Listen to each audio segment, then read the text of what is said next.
안녕하세요. 여러분의 학습 플래너 예리쌤입니다. 오늘은 학점행제를 통해 전기기사를 합격하신 학습자님을 뵙고 인터뷰를 진행하도록 하겠습니다. 안녕하세요. 네, 안녕하세요. 네, 자기소개 간단하게 부탁드릴게요. 나이는 만 60세고 퇴직 이제 한 달 정도 남았습니다. 그러면 혹시 이전에 근무하신 게 전기랑 전혀 상관없는 직업이셨을까요? 네, 그렇습니다. 학부 때는 법학을 공부했고 재직 중에는 영업부서, 그다음에 인사, 홍보부 이런 행정 업무만 했었습니다. 형광등이 고장나도 바꿔 끼우지 못하는 그런 과정이었습니다.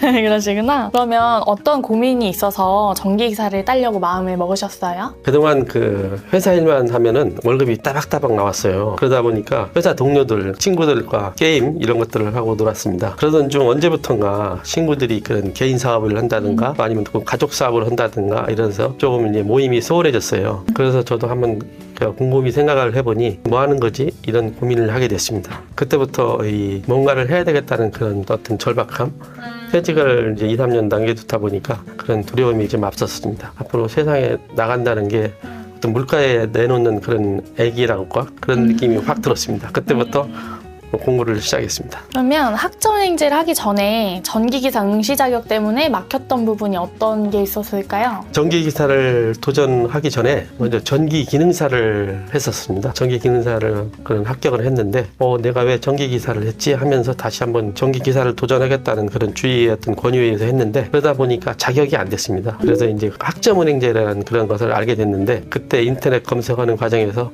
우리 여기 계신 예림쌤을 알게 됐습니다. 예림쌤의 그런 철저한 그런 안내 덕분에 학점은행제에서 전기공학을 하지 않고 경영학을 전공해서 이 전기기사 시험 자격을 획득을 했습니다. 사실은 한 6개월 만에 학위를 받고 그 다음에 1월 달에 경영학 학위를 받고 나서 바로 그해 3월 달에 시험을 봐서 이론을 합격했고 실기 점수가 너무 참담했습니다. 30점 정도 나왔더라고요. 그래서 너무 좀 충격에 빠졌는데 그 20년분 그 기출문제를 한 4회 내지 5회를 풀었던 것 같아요. 추가로 전기산업기사라고 있는데 이 전기산업기사에 나오는 문제도 놓칠 수가 없어서 이것도 한 번 정도는 다 풀어봤던 것 같습니다. 그러면 일단 학점은행제를 처음 하셨잖아요. 그래서 처음 시작하기 전에 걱정하셨던 건 어떤 거세요? 처음에 할 때는 제가 전기공학을 해야 되는 줄 알고 전기공학을 신청을 했었는데 협의하는 과정에서 왜 그걸 하려고 하느냐 그래서 얘기를 사실대로 얘기했더니 그러면 경영학이 편하다 그래서 이제 경영학을 하게 됐는데 회사에서 생산관리, 조직관리, 인사관리 이런 부분이 다 포함되기 때문에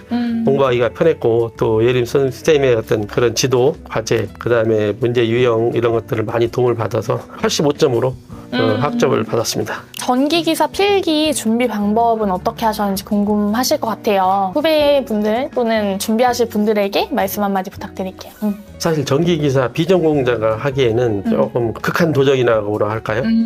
그런데 그래서 저는 이제 직장 근처에서 야간에 퇴근 후에 내일 배움 카드를 발급받아가지고 3개월 동안 이론 학원을 다녔습니다. 3개월 공부를 하고 나니까 좀 이제 전기에 대한 어떤 그런 감이 오기 시작했습니다. 이론을 합격하고 나서 실기는 또 다른 도전이었습니다.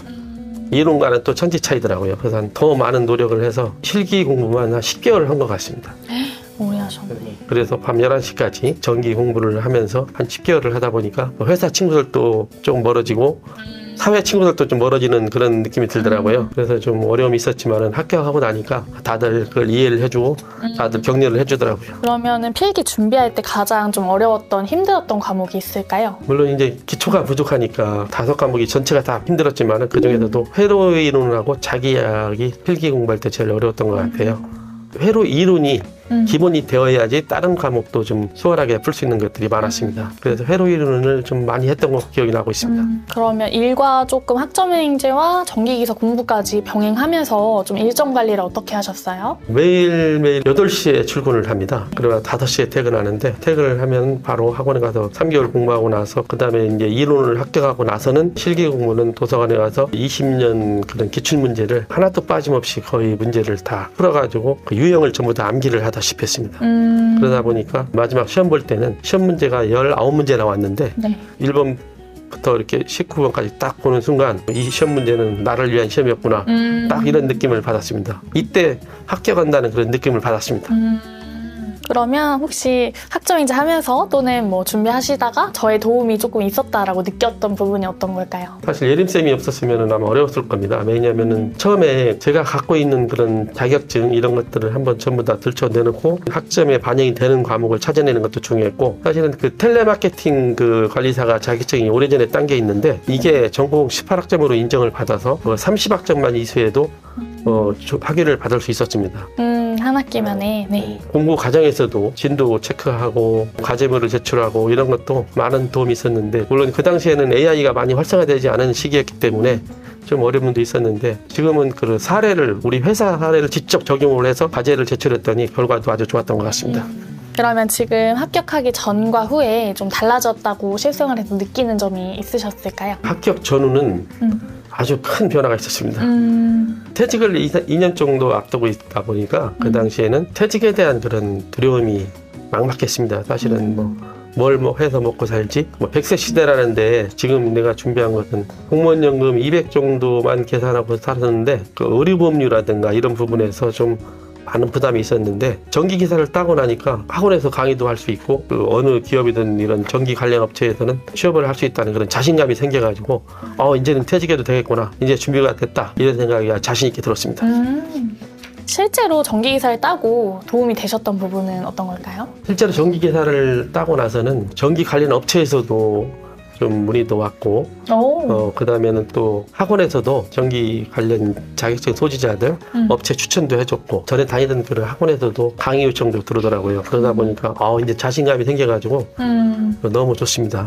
극한 도전이었지만 흡족합니다. 그러면 실제 준비해보기 전과 후에 전기기사의 난이도는 어떻게 된다고 생각하실까요? 처음에 이제 전기 기능사를 딸 때 강사님께서 이보다 한 5배는 공부를 해야 됩니다 그러길래 저는 속으로 그랬습니다. 제가 시험 봐서 떨어진 적이 별로 없거든요. 네. 그럼 난 3배 정도만 고생하면 되겠다 생각하고서 한번 도전을 했는데, 역시 전기 기사는 전기 기능사보다 한 5배는 더 공부를 해야 되겠다, 그런 느낌이 들었습니다. 그러면 비전공자 기준 전기기사를 딴다고 처음부터 했을 때 어느 정도 기간을 잡고 해야 된다고 생각을 하세요? 비전공자들은 전공자와 다르게 기초가 없기 때문에 이론 준비에서부터 하면은 1년 이상은 1년 이상의 투자를. 이론이 첫째 한 3개월 공부를 해야 되고, 열심히 했을 때 합격을 하고, 필기 말씀하시죠? 필기. 네. 그리고 나서 실기를 준비하는데, 저는 정말 열심히 했다고 했는데 60점이 합격선인데 네. 30점이었습니다. 그때는 너무 정말 제가 이 공부 방식이 틀렸나?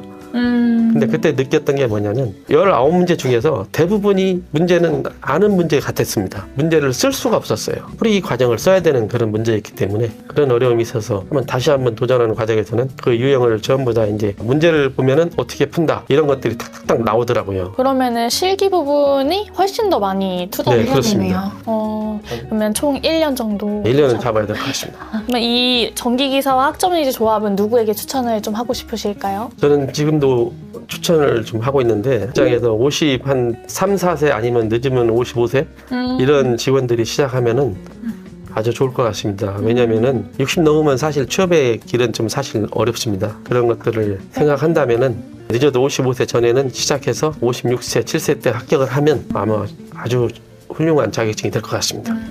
이 자격증은 여성분들도 조금 도전하는 거를 추천드릴까요? 네, 그렇습니다. 제 주변에서도 도서관에서 같이 공부할 때 보면 여성분들이 몇 명 있었는데 그분들도 아마 이번에 다 합격했던 걸로 좀 기억을 해요. 와. 어떻게 보면은 이론적으로 공부할 때는 여성들이 더 합격률이 높더라고요. 포기만 안 하면 1년 이내 다 합격합니다. 그러면 지금 전기기사를 고민하시는 분들이 영상을 보고 계실 거예요. 네. 그분들에게 조금 말씀해 주시고 싶으신 거 자유롭게 해주시면 될 것 같아요. 이론도 중요하지만 요즘 추세가 이론 문제를 실기 문제로 이렇게 변형해서 문제를 내는 경우가 많더라고요. 이론도 소홀히 하면 안 되고, 그다음에 실기는 20년 거를 한번 기출문제를 거의 100% 유형별로 잘 공부를 할 때 많이 써봐야 됩니다. 머릿속으로 본다는 것은 사실 그 기억에 남지 않더라고요. 제가 노트 필기한 게 있는데 노트로 말하면 한 15권 정도, 볼펜으로 말하면 한 15개 정도는 썼던 것 같습니다. 정말 그렇게 열심히 하셔서 합격을 하신 것 같아요. 오늘 인터뷰는 여기까지 마무리하겠고요. 지금 전기기사 준비 예정이시거나 비전공자 응시에 대해 도움이 필요하신 분들에게 많은 도움이 될 것 같습니다. 오늘 영상이 많은 도움이 됐으면 좋겠고 저희는 다음 영상에서 만나요. 안녕. 안녕.